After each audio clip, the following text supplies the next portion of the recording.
คณะวงดนตรีลาวสัมพันธ์แห่งรัฐยูทาห์นี้ก็ได้ก่อตั้งกันขึ้นมาตั้งแต่ปีคศ2004เดือนมกราเดือนหนึ่ง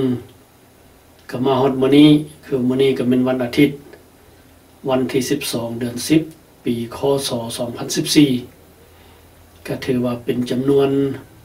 10ปีกับ9เดือนแล้วก็เคยรับใช้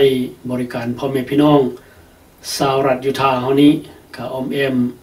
ซอเล็กซิตี้นี้ก็บริการรับใช้พี่น้องเสพในงานบุญประเพณีงานสมาคมต่างๆงานราตรีสโมสรต่างๆแล้วก็งานส่วนตัวงานเบิร์ธเดย์บ่จังซี่งานครอบครัวครบรอบการแต่งงาน30ปี50ปีจังซี่ก็ได้บริการพี่น้องในนั้นก็เคยได้ไปเสพอยู่ตามร้านอาหารที่ว่าเฮาเคยได้รู้จักกันก็มีร้านอาหาร New China ร้านอาหาร Thai Paradise ร้านอาหาร Thai Joyce และนอกนั้นก็มีร้านอาหารหลายแห่งที่ปัจจุบันนี้ก็เปลี่ยนโอเนอร์ใหม่ก็เปลี่ยนชื่อใหม่และนอกจากนั้นแล้วก็ได้ไปบริการเสพให้พี่น้องอยู่ในงานวิวาห์ต่างๆตามโรงแรมก็ยกตัวอย่างว่าโรงแรมRadisson อยู่ในดาวน์ทาวน์ซอลเล็กซิตี้เฮานี้เจ้าก็ประวัติที่มาก็เล็กๆน้อยๆแต่ก่อนข้าพเจ้าก็เคยอยู่ก่อนสิย้ายมาอยู่ในรัฐยูทาห์นี้ก็อยู่รัฐนิวเม็กซิโกก็ในปี1999ก็เลยย้ายมานำเวียกนำงานย้ายมาอยู่รัฐยูทาห์นี้จนฮอดปีคศ2003ก็เลยว่าโอ้อยากเล่นกีตาร์คืนก็เลยไปซื้อเอากีตาร์ไฟฟ้าหน่วยหนึ่งมากับมาลินแล้วพอดีท้ายปี2003อยู่ในว่างๆเดือน11เดือน12วันซะก็มีงานหลายพักการแดกับหมู่กองก็เชิญไปลินเฮือนยามคริสต์มาสก็เลยถือกีตาร์ไปนำก็เอากีตาร์ไปลิ้นก็ไปเสพกันร้องเพลงลูกทุ่งบ้านนาเฮานี่ล่ะแล้วก็เสพประเภทหมอลำเต้ยลำเพลินลิ้นม่วนกันก็เลยเท่าทวรทองฤทธิ์ถือว่าเป็นมือคีย์บอร์ดปัจจุบันนี้ประจำวงนี้แล้วไปเห็นแล้วก็เลยส่วนไอ้ทอมพาน้องพนุงตั้งวงเถาะว่าซั่นก็เลยข้าพเจ้าว่าการตั้งวงมันก็ต้องอยากให้ตั้งครบคณะครบทีมแน่อยากให้มันเต็มวงต้องมีมือกลองมือเบสอย่างน้อยมือกลองมือเบสมือกีตาร์แล้วก็มือคีย์บอร์ดแล้วก็มีนักร้องนักรำท้าวถาวรก็เลยว่าอยากให้อายเป็นผู้นำลีดกีตาริสต์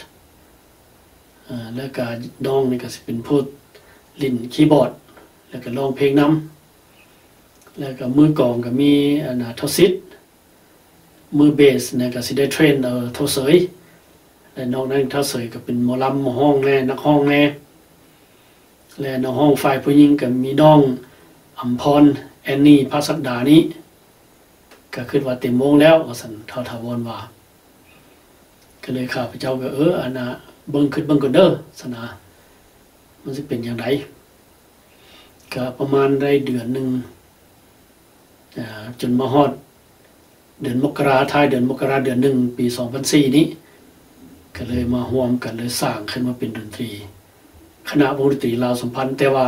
ตอนนั้นชื่อบ่ทันมีเลยว่าเท่าทาวรว่ากันว่านั้นเฮาสิตั้งชื่อหยังอยากให้อายหั่นแหละตั้งแต่ว่าชื่อนี่อยากให้มันมีลาวๆเฮาหน่อยนึง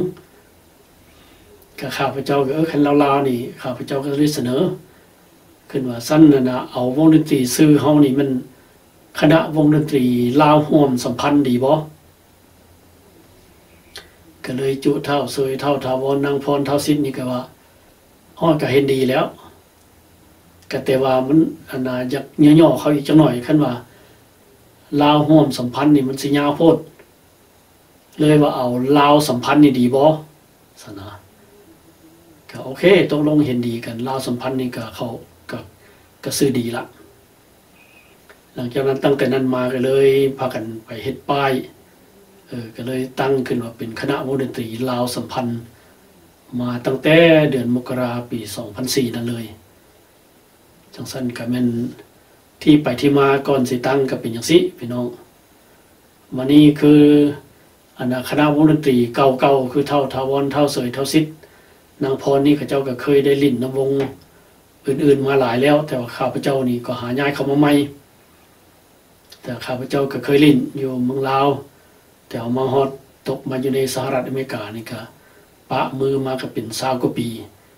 จนมาฮอดปี2004จังได้เริ่มลิ้นมาว่าซั่นซะก็ค่อยๆฝึกมือตัวเองมาตืมเพราะว่ามันก็ป้าดนก็บ่อยากคงแคบปานใดก็เลยมาซ่อมมาหยังตืมลิ้นไปก็มันก็คืนมาเจ้าอันนี้มันที่ไปที่มาของคณะวงดนตรีลาวสัมพันธ์